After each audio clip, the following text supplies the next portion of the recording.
World test championship की शुरुआत हो चुकी है और उसी के साथ आईसीसी ने कुछ नए रूल स्टार्ट किए हैं, ना सिर्फ टेस्ट फॉर्मेट में बल्कि वाइट बॉल फॉर्मेट में। आज उसी पर डिस्कस करेंगे। Hi, this is Gulshan I am Prateek. And you are watching pinch hitters crease talk. बात करेंगे यहाँ पर पूरे रूल्स, क्योंकि आईसीसी ने बहुत सारे रूल्स नए लेके आए और ये रूल्स मेजरली लेके आए हैं ताकि बैटिंग और बॉलिंग के बीच एक बैलेंस बना रहे। पहले मेजरली रूल्स आते थे ओडीआई और टी20 फॉर्मेट के लिए, टेस्ट क्रिकेट को ज्यादा इंपैक्ट नहीं होता था, लेकिन अब टेस्ट क्रिकेट पर भी ध्यान दिया गया है।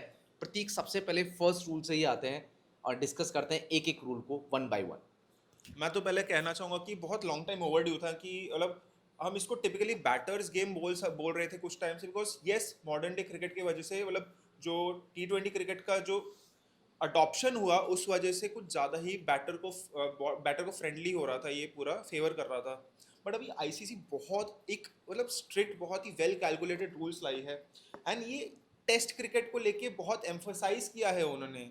स्पेशली वो जो सारे रूल्स हैं वो इस WTC साइकिल से लागू होने वाले हैं। तो जो पहला रूल मुझे पसंद आया वो था स्टॉप क्लॉक वाला रूल। तो ये क्या कि हम अभी टेस्ट क्रिकेट में देखते हैं कि कोई भी टीम 90 ओवर्स पर डे, मतलब 90 ओवर्स पर डे होना चाहिए बॉलिंग टेस्ट मैच में। बट बहुत सारी टीम्स इसको कर नहीं पाती है। इनफैक्ट फर्स्ट टेस्ट में अगर मैं बताऊं, बेन स्टोक्स इनफैक्ट पिछले भी WTC साइकिल में इंग्लैंड के 2 बार पॉइंट्स कट हुए थे क्योंकि उन्होंने ये टाइम वाला स्लॉट पूरा मैनेज नहीं करा था, 90 ओवर्स वो बॉल नहीं कर पा रहे थे। इनफैक्ट फर्स्ट टेस्ट में भी ऐसा ही हुआ था। लेकिन स्लोअर रेट का मेजर इम्पैक्ट ना उनके डब्ल्यूटीसी साइकिल पे पड़ रहा था, मैच में इम्पैक्ट नहीं पड़ रहा था। जो हम ओडीआईज वगैरह में देखते हैं कि यदि आप डिले करेंगे, स्लोअर रेट होगा तो आपके आखिरी के ओवर में आपको एक फील्डर जो है 30 के जो सर्कल है उसके अंदर आपको बुला लेना पड़ेगा, आप बाहर नहीं रख सकते।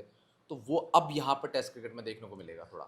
मेरा मानना ऐसा है कि जिस दिन कोई मतलब क्लाइमेट आपको वेदर अच्छा फेवर कर रही है और अगर उस दिन 90 ओवर्स बॉल नहीं कर पा रहे हो आप, तो बैटिंग टीम को इससे बहुत बड़ा नुकसान हो जाता है। और अगर आप इधर बॉलिंग टीम को पेनलाइज नहीं करते हो, पेनलाइजिंग मैकेनिज्म नहीं है, तो फिर ये अनफेयर भी हो जाता है एक तरीके से। सो अभी जो लेटेस्ट न्यू रूल जो आया है उसके हिसाब से अगर मैं बताऊं, तो ये रूल जो है वाइट बॉल क्रिकेट में आ चुका है। तो इसमें क्या होता है कि आपको 2 ओवर के बीच में 60 सेकेंड का ही टाइम मिलेगा। तो 60 सेकेंड्स के अंदर आपको नया ओवर शुरू करना पड़ेगा। इससे क्या होता है कि टाइमली आप ओवर कंप्लीट करते हो, टाइमली नया ओवर शुरू करते हो, आप इसमें टाइम स्टॉल नहीं कर सकते हो। तो इसमें क्या होगा कि पहली बार अगर बॉलिंग टीम ने अगर 60 सेकेंड से ज़्यादा एक्सीड करा तो उनको फर्स्ट वार्निंग मिलेगा। सेकेंड टाइम भी अगर वो करते हैं तो उनको सेकेंड वार्निंग मिलेगा। बट थर्ड टाइम अगर वो ऑफेंस वो करते हैं रिपीट, तो फिर बैटिंग टीम को 5 रन का मुआवजा होगा। इससे लेकिन एक चीज हो जाएगा कि मतलब गेम जो होता है कि अब 90 ओवर्स पॉसिबल हो सकता है होना दिन में। एक और चीज बता दूं, बट ये रूल के साथ भी ये TNC है कि ये जो 2 वार्निंग वाला सीन है ये 80 ओवर्स ऑन द ट्रॉट के साथ होता है। 80 ओवर्स के बाद ये रीसेट हो जाएगा। तो आई थिंक एक दिन का ओवरऑल गेम हो सकता है इसमें पॉसिबल। बिल्कुल बिल्कुल, और आईसीसी वैसे भी 4 डे टेस्ट क्रिकेट पर थोड़ा सा रिलाई करना चाह रही है। दूसरा मेजर रूल जो शायद मैं चाहता था या फिर शायद हर कोई चाहता था, और इन सारे रूल्स में सबसे ज़्यादा इंपॉर्टेंट, क्योंकि लगातार एक डिस्कशन हुआ है कि बैटिंग और बॉलिंग के बीच ना एक सही बैलेंस नहीं है। ऐसा लग रहा है कि सिर्फ बैटिंग ओरिएंटेड क्रिकेट ज़्यादा हो रही है मॉडर्न क्रिकेट में। करेक्ट। 300 प्लस बहुत कॉमन हो गया है ओडीआई फॉर्मेट में। ओडीआई फॉर्मेट स्ट्रगल करता नजर आ रहा है T20 और टेस्ट फॉर्मेट से। उसी को थोड़ा सा बेटर करने के लिए आईसीसी ने एक दूसरा रूल स्टार्ट किया है। 34 ओवर तक आपके पास 2 गेंदें होंगी। यूजुअली फर्स्ट इनिंग्स जो होती है, हर इनिंग्स जो होती है उसमें 2 गेंदें होती हैं। 2 न्यू बॉल्स का रूल है, लेकिन यहाँ पे अब 34 आवर्स तक आपके पास 2 न्यू बॉल्स होंगी जिनको आप यूज कर सकते हैं आफ्टर 34 आवर, यानी कि आखिरी के जो 16 ओवर हैं वहां पर जो बॉलिंग टीम है, वहां पे जो कैप्टन है वो डिसाइड कर सकता है उसे कौन सी बॉल यूज करनी है। ऐसे में क्या होता है कि आप यूज कर सकते हैं कि आप नई बॉल के साथ जाना चाहेंगे या फिर आप जो है पुरानी गेंद के साथ जाना डिपेंडिंग चाहेंगे। ऑन कंडीशन, तो यस। ये एक बहुत ही क्रूशल पॉइंट है प्रतीक, और ये जरूरी था ताकि हम थोड़ा सा ना कंपटीशन मैनेज कर सकें यहाँ के ऊपर। हाँ मतलब ये अगर ये जो रूल है ये ODI के लिए बहुत मैटर कर जाता है, क्योंकि अभी रिसेंटली मोहम्मद शमी ने भी एक स्टेटमेंट दिया था सलाइवा हम यूज़ नहीं कर सकते हैं। और इस बीच ऐसा भी आया था कि सलाइवा यूज़ कर रहे हैं, पोस्ट कोविड की बात कर रहा हूँ मैं। सलाइवा अगर बॉलिंग टीम यूज़ करते हो 5 रन उनको एक पेनल्टी लग जाता है। बट अब ऐसा नहीं होगा। इनफैक्ट टेस्ट में भी ऐसा ही रूल आया, मैं बता दूं हाँ, कि अगर bowling team saliva deliberately use करती है तो ये अंपायर के ऊपर सोलली कॉल होगा कि वो बॉल को चेंज करते हैं कि नहीं करते। तो इस न्यू रूल के अकॉर्डिंग बॉल चेंज करने का मैंडेट नहीं रहेगा, बिल्कुल। Even if bowling team saliva use करती है और तो। देखिए बैलेंस बहुत ज़रूरी है। यदि आप नो बॉल पे फ्री हिट रख रहे हैं, आप बहुत ज़्यादा लेवरेज दे रहे हैं, पावर प्ले का हमने देखा कि बहुत ज़्यादा हो रहा है कि बैटिंग पावर प्ले, यानी कि आप बैटर्स को बहुत ज़्यादा डोमिनेट कर रहे हैं, तो बॉलर्स के लिए भी कुछ ना कुछ होना चाहिए। वो जो नो बॉल वाली चीज़ आ रही थी कि आप बाउंसर यूज़ करते हैं, तो पेसर्स के पास फिर बचेगा क्या? आप हर तरीके से रन्स कर रहे हैं। 300 साढ़े 300 बड़ा कॉमन हो गया है, यदि सरफेस बहुत अच्छी है। बाकी थर्ड रूल जो बहुत इंपॉर्टेंट था, डीआरएस ओरिएंटेड था, एंड प्रतीक विल एक्सप्लेन कि ये बहुत ज़्यादा डिस्कशन था कि एक प्लेयर आउट हुआ है तो दूसरी तरफ नहीं जा रहे हैं, आप कॉट बिहाइंड आउट है हाँ, एलबीडब्ल्यू।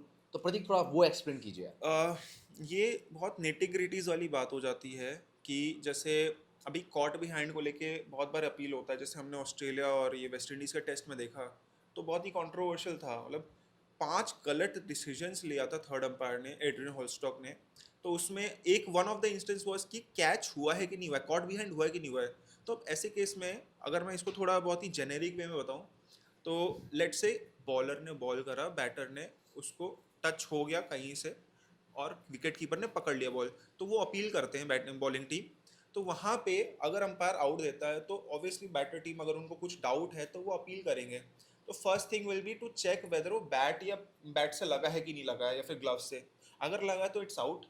अदरवाइज अगर नहीं लगा है, पैड से लगा है इन केस, तो अंपायर के पास इतना मैंडेट रहेगा कि वो उस कॉट बिहाइंड को रिजेक्ट करके वो एलबीडब्ल्यू चेक कर सकते हैं। अदरवाइज ऐसा नॉर्म नहीं था पहले, बिकॉज वहां पे एलबीडब्ल्यू का स्कोप शायद आगे नहीं देखा जाता था, बट अब से देखा जाएगा।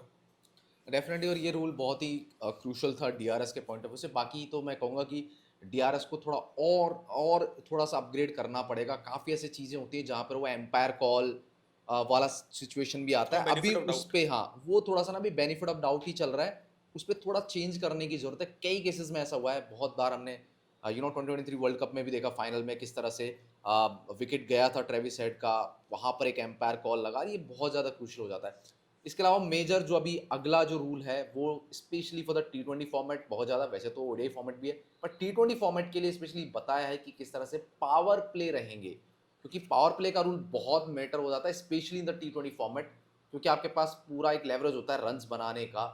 वो थोड़ा सा चेंज किया, क्योंकि स्पेशली कई बार होता है कि टी20 फॉर्मेट में मैचेस वॉश्ड आउट होते हैं, शॉर्ट कर दिया जाता है, तो वहां पर एक पावर प्ले का सेटअप लाए हैं प्रतीक। तो पावर प्ले में वैसा ही है कि जैसे जैसे ओवर्स ऑल्टर होते हैं वैसे वैसे पावर प्ले के भी डिलीवरीज ऑल्टर होते हैं। तो मैं आपको जैसे बता दूं कि अगर 19 ओवर्स में मैच रिड्यूस होता है तो 2 बॉल कम हो जाता है पावर प्ले का, 5.4 ओवर्स होता है। लाइकवाइज अगर मैं बिल्कुल ही मिनिमम की बात करूं, अगर 5 ओवर्स का मैच होता है तो 1.3 ओवर्स का आपका पावर प्ले का टाइम रहता यस। है। वैसे वैसे करके आपको मैं एक चार्ट हम डाल देंगे इधर, ताकि आप समझ पाओ कि एक्चुअली पावर प्ले किस तरीके से प्ले आउट होने वाला है। ये भी बहुत इंपॉर्टेंट था क्योंकि T20 नेचुरली बैटर फ्रेंडली ही फॉर्मेट देखा जाता है, परसीव किया जाता है।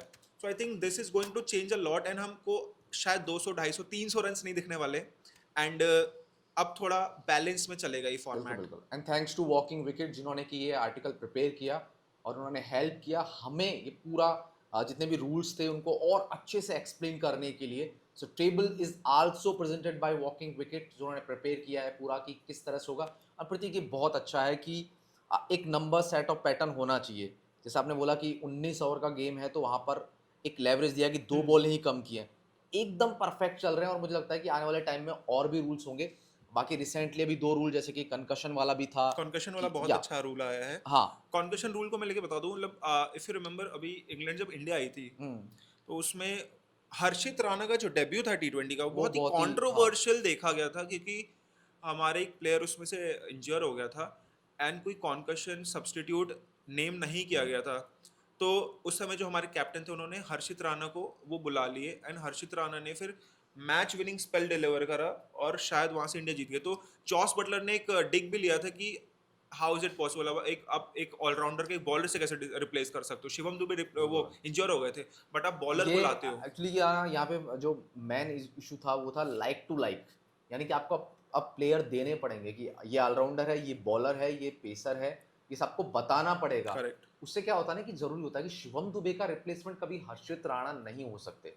ही इज अ कंप्लीट बॉलर जब आप बॉलिंग कर रहे हैं, Shivam Dube is pure batter जब बैटिंग कर रहे हैं। तो ये थोड़ा सा चेंज है और शायद ये जरूरी था करना।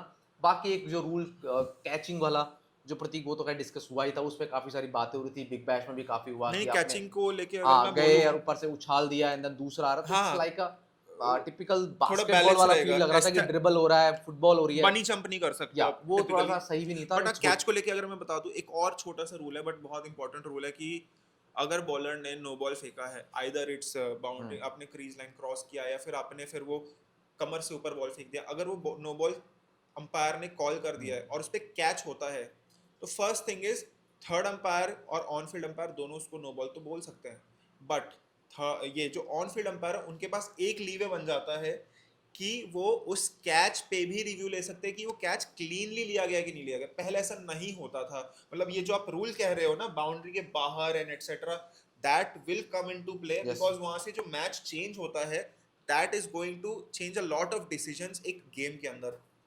डेफिनेटली और देखिए इवेंचुअली यदि मैं इसको समराइज करूँ तो जैसे-जैसे आप मॉडर्न क्रिकेट या मॉडर्न स्पोर्ट में आगे बढ़ते हैं, अभी रिसेंटली ना विंबलडन ने भी यही किया कि 4 ग्रैंड स्लैम है, उसमें विंबलडन ने स्टार्ट किया कि वो एक नया सेटअप लेके आएँगे जब ऑन फील्ड जो रेफरल होते हैं, उनका डिसीजन जो होता है वो इलेक्ट्रॉनिक वे में होगा।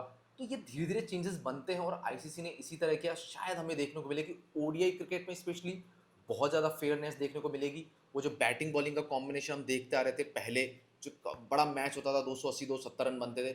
बाकी जो और जैसे प्रतीक ने भी काफ़ी डिसीजन बताई, डीआरएस की काफ़ी ज़्यादा बात हो रही थी, वहाँ पर भी एक बहुत बेनिफिट ऑफ डाउट था, काफ़ी चीज़ें थी। अब प्रॉपर लगेगा यदि बैट्समैन कॉट बिहाइंड आउट नहीं है तो एटलीस्ट एलपीडब्ल्यू का भी एडवांटेज बनेगा और जैसा भी डेफिनेटली। वेस्ट इंडीज ऑस्ट्रेलिया में भी हुआ, देखिए एक गलत चीज़ से आप पूरा पूरा मैच का इम्पैक्ट चला जाता है।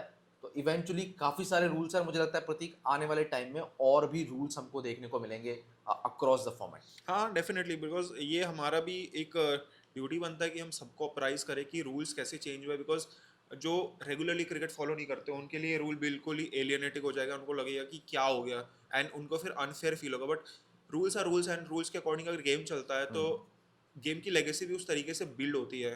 तो मेरा मानना है कि रूल्स बहुत अच्छा हुआ है इस बारी एंड बाकी गेम के पॉपुलैरिटी भी उस तरीके से सिस्टमैटिक रहेगा। तो डेफिनेटली। तो ये थे हमारे ICC rule, specially the big thanks to walking wicket जिन्होंने पूरा प्रिपेयर किया हमारे लिए, रूल्स को थोड़ा सा और अच्छे से डेफिनेशन दिया। एग्जैक्टली, हम उसका डिस्क्रिप्शन में लिंक भी डाल रहे हैं, आप चाहें तो आर्टिकल गो थ्रू कर सकते हैं और डिटेल के अंदर सारे रूल्स को पढ़ सकते हैं। फिलहाल तो मैं और प्रतीक दोनों करते हैं बाय और फिर से मिलेंगे क्रिस्टो के एक नए एपिसोड में, क्योंकि हम बात करेंगे India versus England second test match की। आप हमें like and subscribe and share ज़रूर करिएगा। हम इंडिया इंग्लैंड सीरीज़ बहुत ही रिगरसली फॉलो कर रहे हैं